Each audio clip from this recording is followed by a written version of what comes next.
નમસ્કાર દર્શક મિત્રો, સ્વાગત છે આપ સર્વેનું આજના જીટીપીએલ જુનાગઢ ન્યૂઝમાં। સૌપ્રથમ આજના મુખ્ય સમાચાર।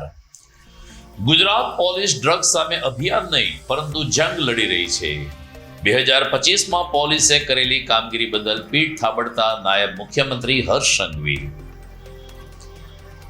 જુનાગઢ માર્કેટિંગ યાર્ડ ખાતે સોયાબીનની ભરપૂર આવકથી ખેડૂતોને વેપારીઓ ખુશખુશાલ।